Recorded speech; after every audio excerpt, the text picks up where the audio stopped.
వార్తల్ని సహసమర్పిస్తున్న వారు ఇక్ఫా యూనివర్సిటీ. అందరికీ నమస్తే. ఇక్ఫా యూనివర్సిటీ సహసమర్పిస్తున్న గరం గరం వార్తలకు స్వాగతం. చలో మస్తు వార్తలు పట్టుకొచ్చిన మీకోసం. ముందుగాలైతే హెడ్లైన్స్ చూద్దాం పారి. పురుగుల వేటలో రాజేషు,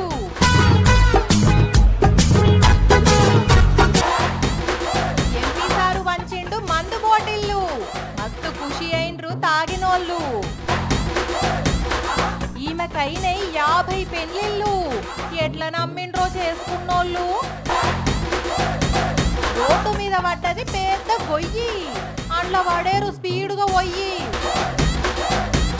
ఏదో పెద్ద బ్రేకింగ్ న్యూస్ ఉన్నది, అది కవర్ చేసుకొస్తా అని పోయిండు మా రాజేషు. పోయినోడు అటే పోయిండు. ఫోన్ లేదు, మెసేజ్ లేదు. ఏదన్నా ఇంపార్టెంట్ మీటింగులు ఉంటే కనీసం మెసేజ్ అన్నా చెయ్యాలే కదా, అది కూడా చేయలే.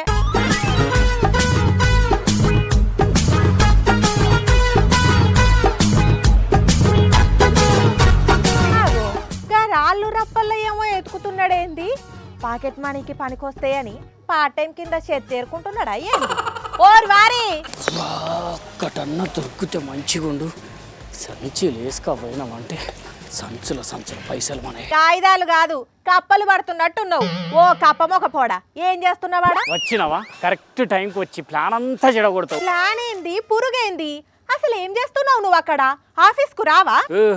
నీ ఆఫీస్ వద్దు, నీ నౌకరద్దు, నేను రానే రాను. ఓగోగడు లేక ఏడుస్తుంటే ఉన్న కొలువుకు ఊకే రాననుకుంటా. ఏంది నీ కథలు? వార్త దెమ్మంటే షాగాగు, అక్కడ ఉన్నట్టున్నది. ఒక్క నిమిషం సైలెంట్ కూడా. దొరికింది కూడా కాకోటీశ్వరన్ అయిపోయినట్టే. నేను దొరికింది. ఇగో రాజేషు, నన్ను ఒర్రేకు చెప్తున్నా. నేనేమన్నా ఒర్రమంటున్నానా? లబ్బ నువ్వే మొత్తుకుంటున్నావు. నువ్వు చేయబట్టి దొరికేది కూడా దొరకకుండా పోతున్నది. మరి అడిగిన దానికి ఆన్సర్ ఇవ్వకుండా ఆ సంచి పట్టుకొని ఆ కర్ర పట్టుకొని ఏమెతుకుతున్నావో చెప్పు కదా నాకు కూడా. లేదంటే శాలరీ కట్ చేపిస్తా చూడు. ఇక శాలరీకి ఎవరు చేస్తాడు?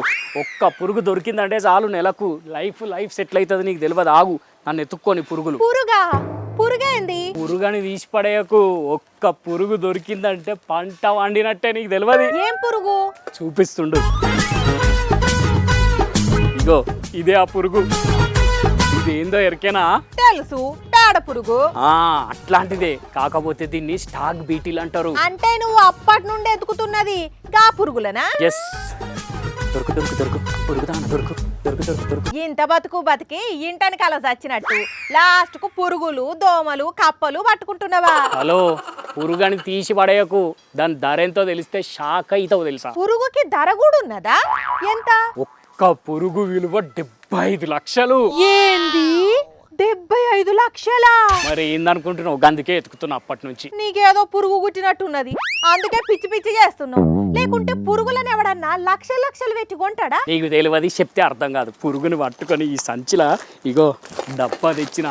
ఈ డబ్బాలు వేసుకోకపోతే ఒక 10 పురుగులు దొరికిన చాలు, లైఫ్ సెటిల్.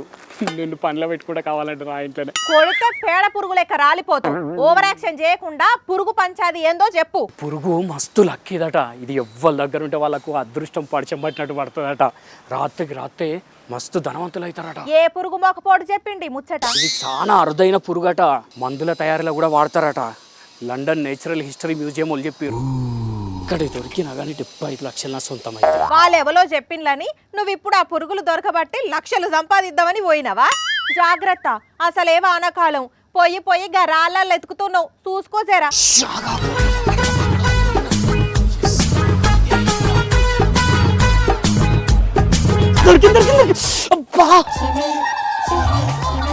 అయిందా?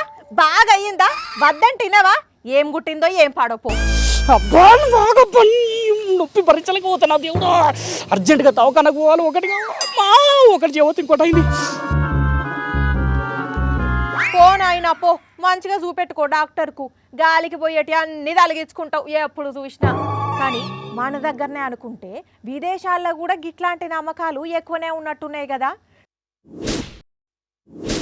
నా నియోజకవర్గ ప్రజలారా, వచ్చే ఎలక్షన్లో నన్ను గెలిపిస్తే మీ ప్రాంతానికి పెద్ద ప్రాజెక్టు తెస్తా. మంచినీళ్ళ ఇబ్బంది లేకుండా చూస్తా. నిరుద్యోగులకు ఉద్యోగాలు కల్పిస్తా. ప్రాజెక్టులు కట్టి సాగునీరు అందిస్తా. బాధల్లో ఉన్నోళ్లకు అండగుండి మీ బాధలను వంచుకుంటానని అంటారు.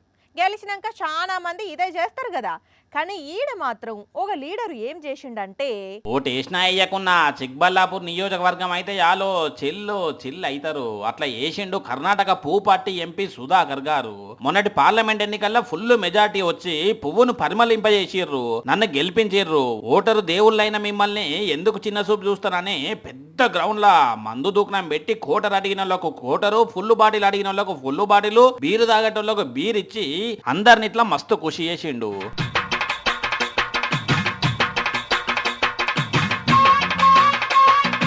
మందు వంచుట్ల సారు ముందు చూపు ఎట్లున్నదంటే ర్యాలీకి పర్మిషన్ తీసుకున్నప్పుడే మందు వంచుతానని ఆబ్కార్ శాఖల దగ్గర పర్మిషన్ తెచ్చుకున్నాడట.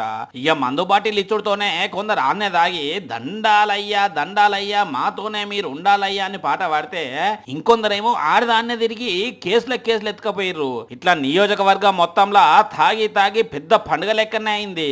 అలా చూడర్రి బాహుబలి సినిమాలో ప్రభాసం చూస్తే నార్మల్ పబ్లిక్ కళ్ళల్లో వెలుగొచ్చినట్టు జనాల కళ్ళల్లో ఆనందం ఎట్లున్నదో.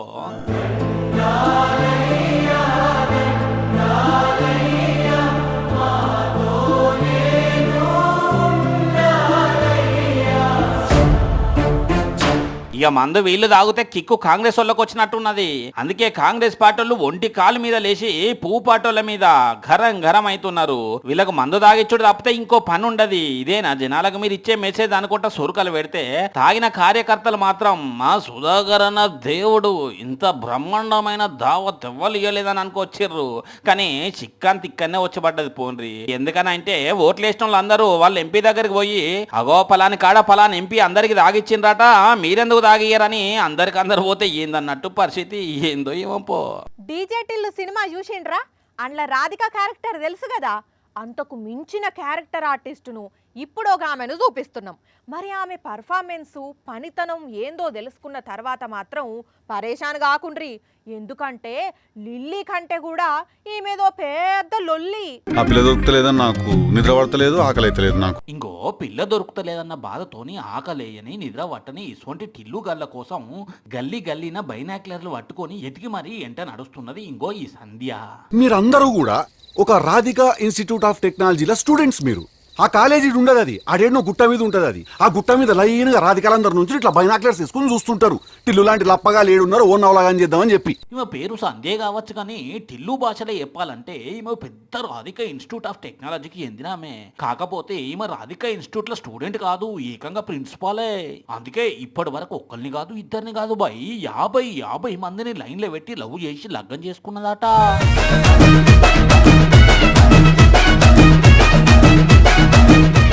చరిత్ర ఇంటే చెమటలు పడతాయి. అట్లుంటది మరి.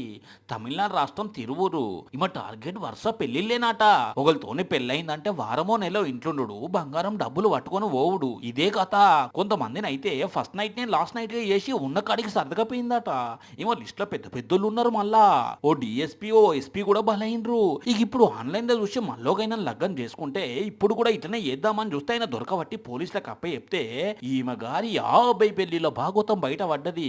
ఇది తెలియగానే పోలీసులు ఇట్లా నోరెళ్ళబెట్టి షాక్ అయినరు. అట్లున్నది మరి సంజయ్ స్టోరీ. పోరలు 3వ తరగతికి వస్తే తీసుకుపోయి హాస్టల్ వేసుడు, 10వ తరగతికి వస్తే పట్నంలో చదివించుడు. ఎవ్వరికి వ్యవసాయం అంటే తెలియదు, నాగలి కట్టడం రాదు, ఒలుపడేటో దాపడేటో కూడా చెప్పరు. చెప్పినా ఒకవేళ గుర్తుంచుకోరు. ఒకవేళ పొలం కాడ పారబడితే పని చేసుడు తక్కువ, రీల్స్ చేసుడు ఎక్కువైతున్నది. చూస్తున్నాం కదా.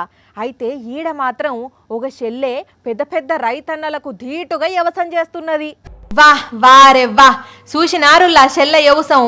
సాలు ఇరువాలు ఏదైనా అరక కట్టిందంటే అంతే అయిపోవాల్సిందే. ఎద్దుల కంటే వడిగా అడుగులు పడాల్సిందే. వ్యవసాయానికి ఆగ దుక్కి రెడీ అవ్వాల్సిందే. చూడరాదుండ్రి ఎంత రువ్వడిగా నాగలి దున్నుతున్నదో. దుక్కిల నడువొస్తలేదని అడుగులు చిన్నగేస్తలేదు. అరక ఎంత స్పీడుగా పోతే అంతే స్పీడులా గడ్డ పోకుండా సూపర్గా దున్నుతున్నది. జయశంకర్ భూపాలపల్లి జిల్లా కాసింపల్లి ఊరు చెల్లెది. పేరు శ్రీలత. చెల్లెతోడ 7 అక్క చెల్లెలట.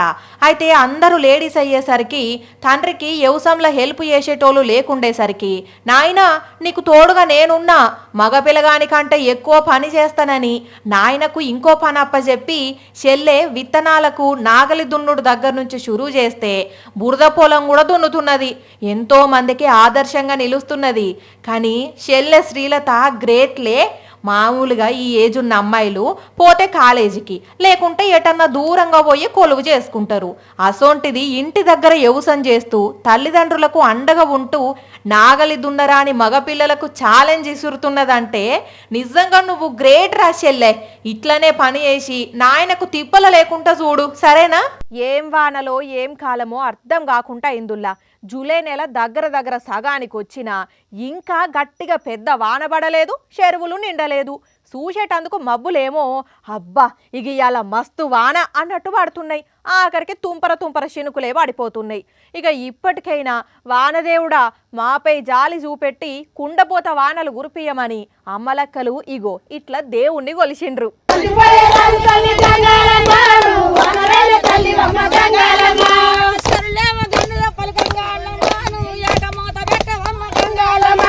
సూర్యాపేట జిల్లా నషింపేట అమ్మలక్కలు వీళ్ళంతా పసుపుతోని గంగమ్మ తల్లిని తయారు చేసి డప్పు సప్పులతోని ఊరంతా తిరిగి పాటలు పాడుతూ దేవుణ్ణి గొలుస్తూ కట్టమైసమ్మ గుడి దగ్గరికి వచ్చి మళ్ళా ఇట్లా పూజ చేసిండ్రు. దయగల్ల తల్లి మా మీద దయుంచి వర్షం గురిపియ్యమని దండం పెట్టుకున్నారు. అటెంక చెరువు తూముబండ మీద పాయం పోసి చిన్నపిల్లలతోని ఇట్లా చేయించిండ్రు. వర్షం రావాలని పంటలు పండాలని చేసినాం. 9 రోజులకి కట్టమైసమ్మ తల్లికి గంగమ్మ తల్లికి వరద పాయసం పోసి ఆన రావాలి, రైతులు మంచిగా పంటలు బండి పైర్లు బండి మాకు కలిసిరాలు కూలి చేసుకుంటే బతికటామని. ఇన్నారులా 9 రోజుల నుంచి వర్షం కోసం పూజలు చేసి ఇవాళ కట్టమైసమ్మ తల్లి దగ్గరకొచ్చి వరద పాశం చేసిండ్రట. దేవుడా వరుణదేవుడా జర జనాల మీద దయదలిచి మంచిగా వానలు కురిపించి పంటలు వండేటట్టు చేయి తండ్రి, నీకు పుణ్యం ఉంటది.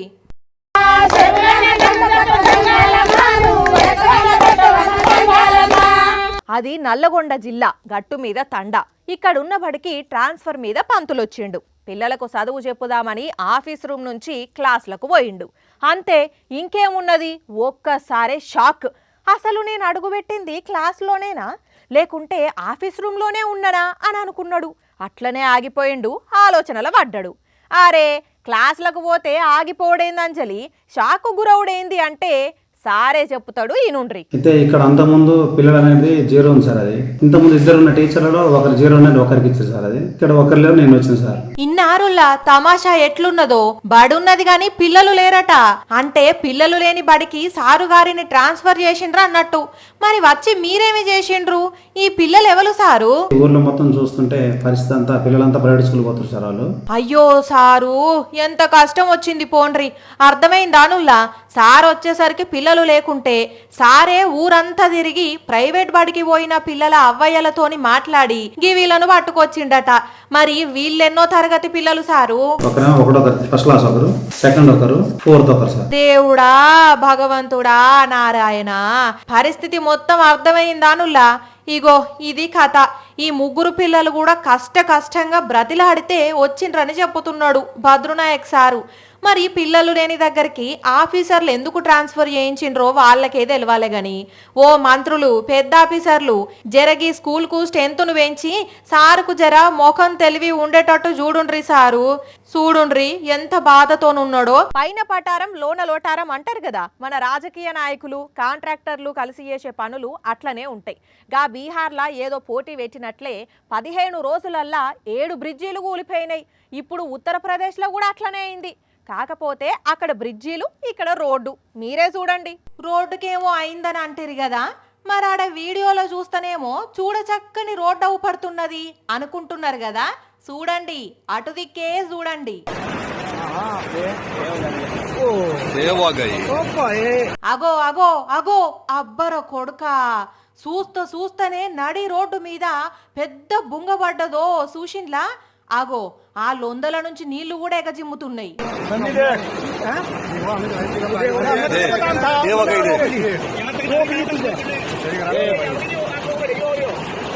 ఉత్తరప్రదేశ్లా ముజఫర్ నగర్ జిల్లాలో జరిగింది ఈ ముచ్చట. ఆ టైంకు అటు మొకాన బస్సులు బండ్లు ఏం రాలేదు కాబట్టి సరిపోయింది, లేకపోతే ఎంత ఘోరం ఉంటుండే కదా. ఇక ఇవి మరి ఇక్ఫా యూనివర్సిటీ సహా సమర్పించిన గరం వార్తలు. మళ్ళా రేపు ఇదే టైంకి మస్తు వార్తలతోని కలుసుకుందాం. అప్పటిదాకా ఏం చేయాలి? చూస్తూనే ఉండండి సాక్షి టీవీ. టైం గుర్తున్నది కదా, రాత్రి 8:30కి, మళ్ళీ పొద్దుగాల 8:30కి. ఉంటా మరి.